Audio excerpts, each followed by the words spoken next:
From the National Catholic Register, this is Register Radio, bringing light and clarity to the news and topics that affect your life. The National Eucharistic Congress is in full swing in Indianapolis, where Catholics from across the U.S. are celebrating belief in Jesus' real presence in the Eucharist. Reporters Courtney and Madeline Daley are on the ground covering this historic event.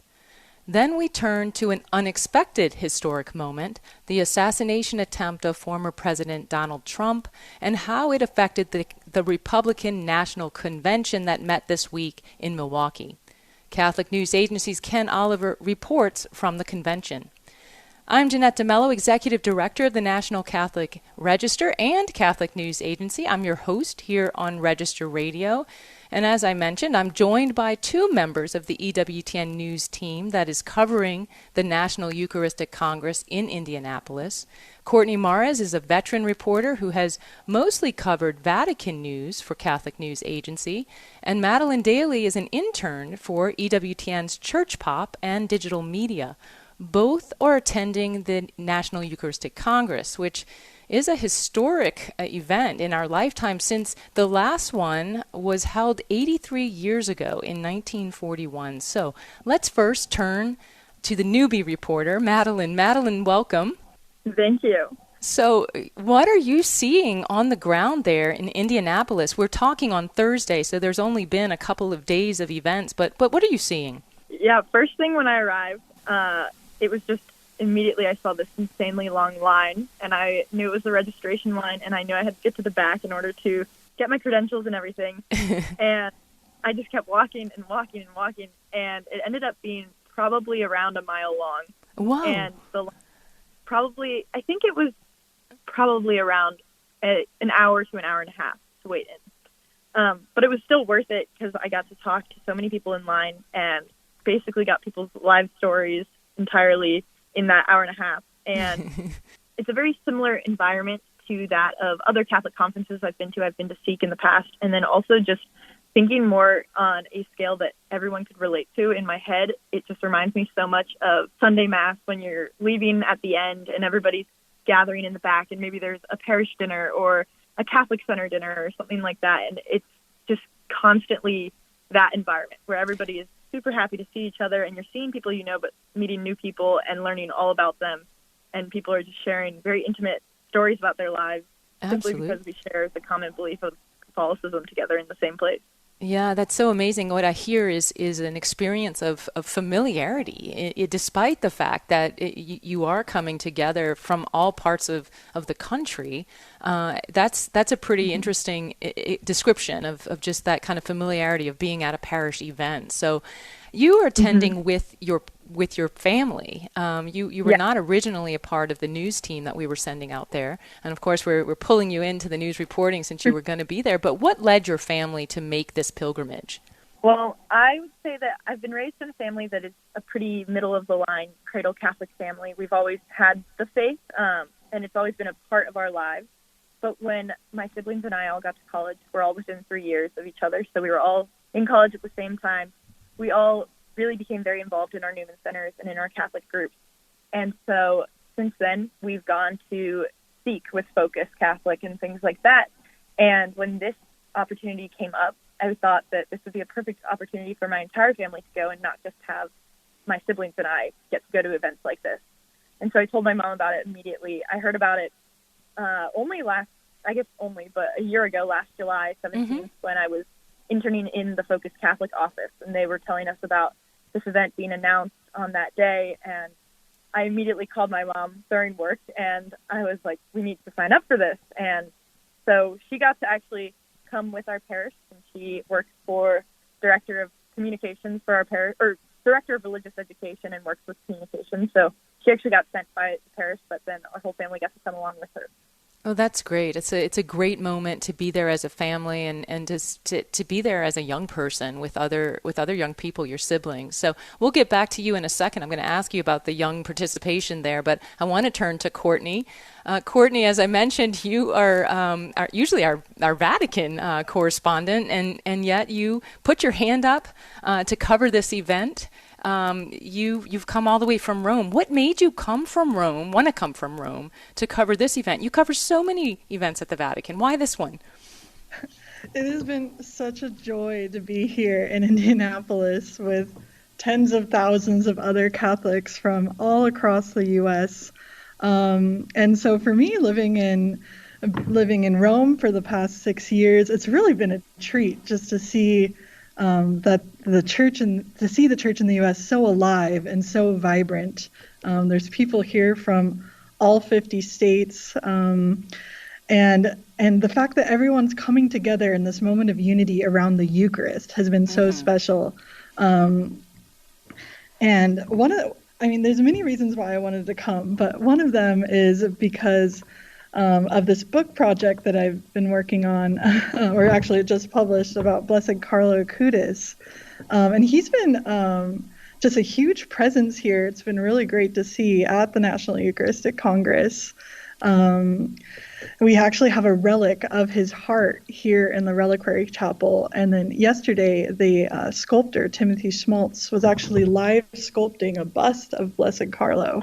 And the Eucharist was just at the heart of Carlo's spiritual life and the center of everything he did. And I know that I'm sure he's very happy in heaven seeing all the joy and enthusiasm and love for the Eucharist on display here at the Congress.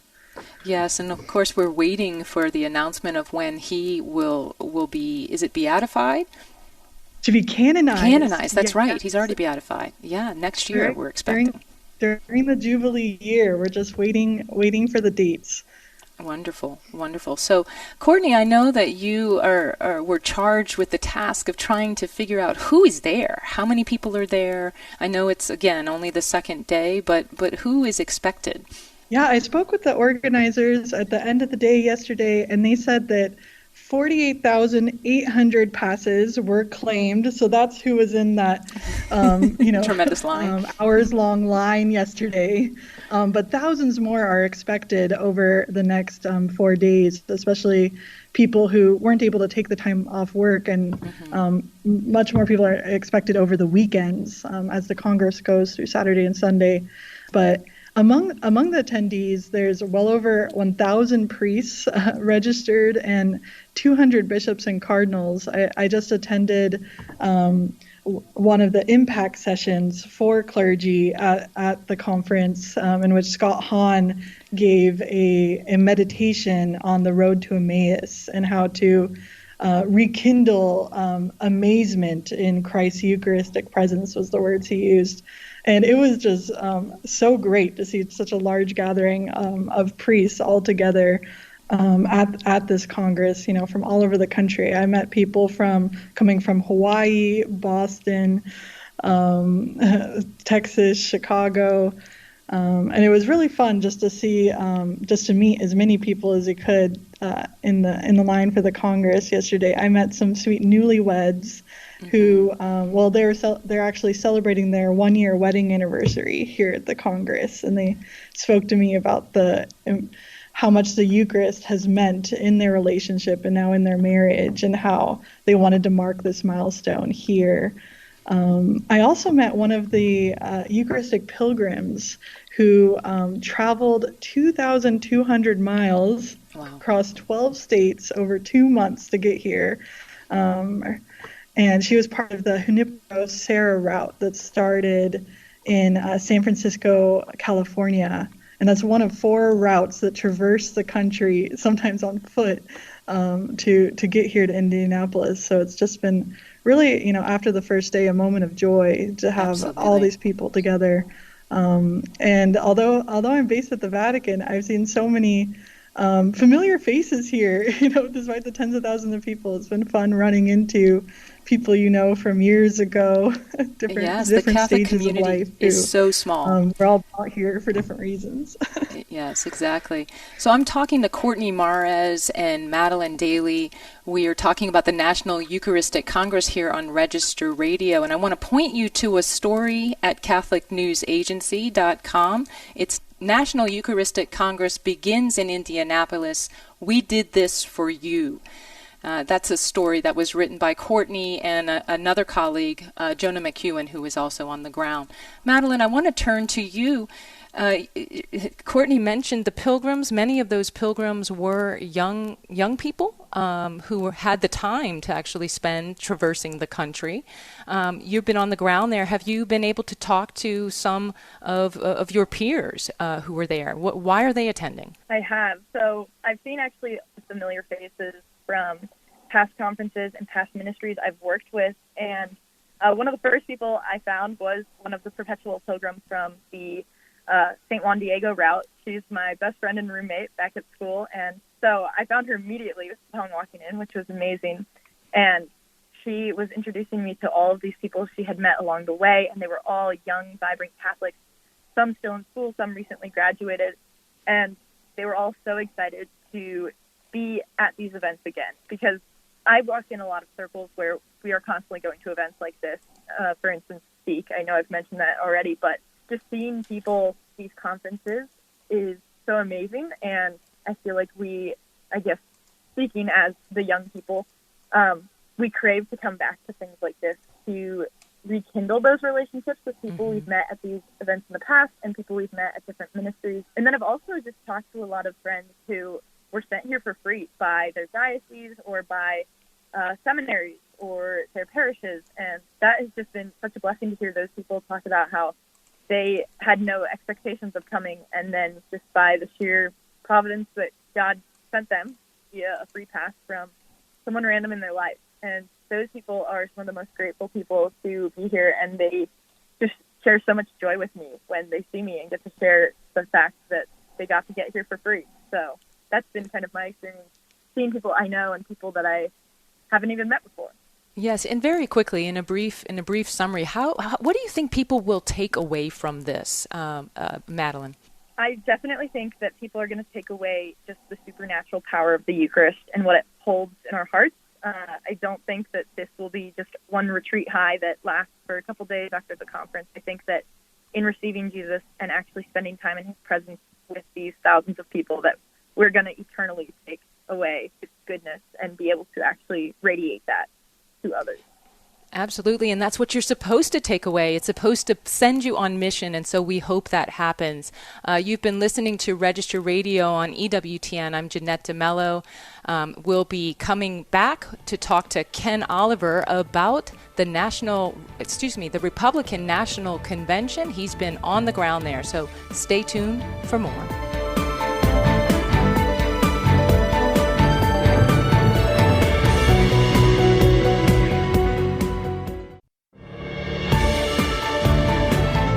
Let's return to Register Radio on EWTN. I'm Jeanette DeMello, Executive Director of the National Catholic Register and your host on Register Radio. Welcome back. Last week on this show, we spoke about how politics were heating up in the race for the presidency. That heat hit an extremely intense level last weekend when a 20-year-old gunman attempted to assassinate former President Trump, injuring the president's ear and killing a spectator nearby, as well as critically wounding 2 other people. Obviously, this tragic event shook up the nation. It also, I think, changed the dynamics at the Republican National Convention. Catholic News Agency's editor-in-chief, Ken Oliver, has been at that convention all week. He joins me now. Hi, Ken. Hey, Jeanette. Great to be with you. So what has the atmosphere been like on the ground? I guess some of us have been able to watch those things that have been aired, and I'm sure people have been glued to the screen, but you've been there. What does it feel like? What's the atmosphere? Yeah, the atmosphere is like you mentioned. That it's been really a sea change since the assassination attempt. The next day, President Trump himself was crediting God with saving him, and everybody, whether in the speeches on the convention floor or in conversations, so many people are talking about that, how miraculous it was, and how providential that instead of a week of mourning and going to a funeral this week, he's alive. So he himself has announced he's changed his speech from what it was going to be. He was commenting Thursday morning how this has really awakened him in a way that he's changed. I think it's opened up he has a new lease on life. And I think delegates I've talked to, one of them who's Catholic from Minnesota, Pauline Schultz, I quoted her in a story today at Catholic News Agency about the convention and about the role of God really being mentioned, much more than just the traditional invocation or benediction. Pauline Schultz from Minnesota was saying how she hopes that this will be a new chapter for him and for the nation. So there's hope that people see him differently, and he sees himself differently too. Yes, and of course we're talking on Thursday midday, just really before his acceptance speech, which is tonight. And of course our listeners are listening to this a couple days later. You guys know more than us at this point, but it is I think it remains to be seen how this does impact him in a longer way. But he certainly does seem to have a different demeanor, although as we all saw on last Saturday, he's ready to fight and has a tremendous will to fight and can continue on to the presidency if we elect him into office, I guess. And so what a moment we are in, Ken. I think that this has really changed the dynamics, and we'll have to keep watching to see what happens. Everyone is talking, not only about the assassination attempt, but about Donald Trump's pick for a running mate in the 2024 election. That's J.D. Vance. He's 39 years old. He's a senator, a freshman senator, right? Only 2 years in office, from Ohio. He grew up in Appalachia in a poor, broken family. He was raised by his grandparents, became a Marine, went to Ohio State, and then on to Yale. So his memoir, most people would know him by this memoir if they've seen the movie Hillbilly Elegy.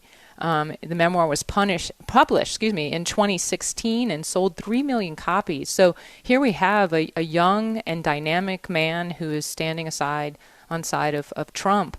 If he's elected, Ken, he's going to be United States' second Catholic president. Biden was the first, obviously.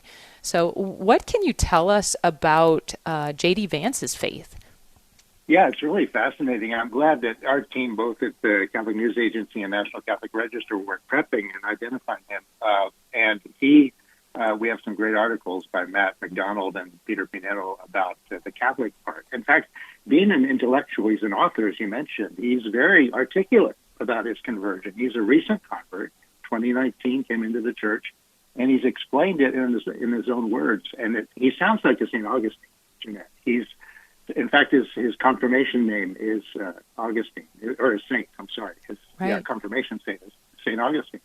So he, that sense of our hearts are restless until they rest in Thee. This kind of realization, as he was very successful entrepreneur, and yet realized he needed a grounding and recalled his roots as well in the Christian faith, but became a convinced Catholic with the influence of a very interesting influence of the Dominicans. He goes to a parish church connected with the Dominican order in Cincinnati, where he was baptized and receiving with the church. So I think this is we have a very articulate public official at the highest levels, prospectively, of the U.S. government who thinks seriously. And I think one thing I wanted to mention, Jeanette, about him is that, and just Thursday morning, he was telling delegates, to especially social conservatives, he said, you still have a seat at the table, because there's a lot of concern that he has backed away, as has President Trump, from the position that the party held for so many years on working on a federal limit to abortion, and that now he's backpedaled as President Trump to a states-only position. But he was saying to the social conservatives, you have a seat at the table. So that's certainly a downgrade. And Catholics who are pro-life are certainly disappointed with that. But at the same time, he's brought, and this was evident in his speech last night, Wednesday night, that he was talking about this party has to be with the working people and put working people first.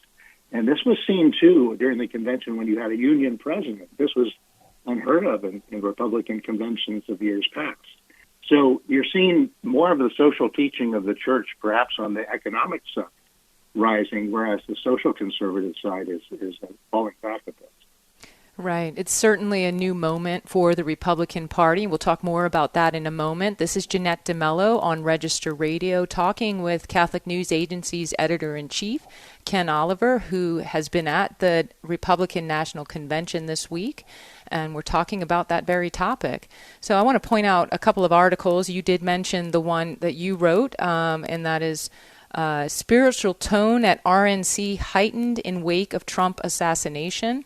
And then we also have a couple of articles about J.D. Vance. One is 13 things to know about J.D. Vance's Catholic journey, and another, Trump's selection of J.D. Vance as VP pick signals shift from traditional conservatism. And I actually want to talk about that because I know you mentioned that he told conservatives they have a place at the table. Of course, there is social conservatism, and then there's also fiscal conservatism, so that we might be mixing things here. But as a Catholic, other Catholics in the presidential spotlight, other presidential politicians like Kennedy and Biden in the past have been challenged and have compromised on Catholic teaching on some issues. I think he's going to face this same kind of pressure being in a national position. You've already mentioned the Republican backstep on protecting unborn life. What is his position on abortion now? Yeah, he's definitely taken the same position as President Trump, that the states will need to decide. He was saying to social conservatives at a breakfast on Thursday morning that politics is the art of the possible, and right now we're going to have to, basically he was saying we need to go to an incremental approach to convince state by state and the American people to get where we would want to see policy be at the federal level, but that right now he's certainly not where he was just a year ago when he was campaigning, or a year and a half ago when he was running for the United States Senate, supporting a federal legislation on the 15-week limit. Right. So that's a disappointing backstep. I think many people I've read, I guess, in Twitter and in many other places are accepting that as the incremental approach that this moment needs. Many others are fighting back against that and saying it shows a lack of principle. So this is going to be a very tense moment for people in the pro-life movement to try to wrestle with what is happening here. However, as I mentioned in that article that Peter Laffin wrote, do you think this is a shift away from traditional conservatism? What's your take on that? You've covered this for a long time. Yeah, I think social conservatives, and I count myself among them, right? We're no longer dictating the terms. It's a real change. We're no longer having a seat at the table is far different from establishing the agenda. So it is a real downgrade, and yet, as I mentioned, on the social conservative side too, you have more of an expansion on social on economic conservatism that's more focused on working people and not corporations. The idea of he's definitely a different type of Republican in that sense. So right. It is a big generational change, and it does point to former President Trump setting up a succession that's more in his line of thinking and his movement. Absolutely. It's a bigger tent, isn't it, Ken? It is a bigger tent. And you see, again, in this convention, a lot of enthusiasm. We hadn't had a convention, of course, in 2020. So in 2016, I remember just that core patriotism is so emblematic with President Trump. There's just a passion and enthusiasm. And that iconic picture of him emerging, standing up on his feet with his fist raised and the flag behind him, I think that just inspired so many people. And yeah, it's really a fascinating election we're in, and certainly we need to pray for his safety. And as Dr. Ben Carson said, former housing secretary, to continue to pray each day for protection for former President Trump and all the candidates in this election. Yes, and Ken, one thing, we're not going to get to talk about it here because it's probably going to take up a whole show, but obviously one element that is very important in this election is immigration policy, and that's something where the Catholic community is very split on, really. The Catholic Church has a nuanced view of this. It is not always Trump's view and Vance's view, so this is going to be something we have to look at more closely as an issue that needs careful consideration. I know you're really good on that, and we'll have you back on to talk about it. Thanks for your reporting on the ground there. I know it's not always easy being in the midst of everything and pumping out a story, but you've done it, and we appreciate that. Thank you, Jeanette, for being with us today. I want to point our listeners to ncregister.com, where you can find the stories we've been talking about. Also, CatholicNewsAgency.com has these stories as well. For more news, analysis, and commentary, check out the National Catholic Register online. Thanks for joining us on Register Radio here on EWTN. Together with Michael McCall, my producer, I'm Jeanette DeMello, and until next week, I pray that God bless you.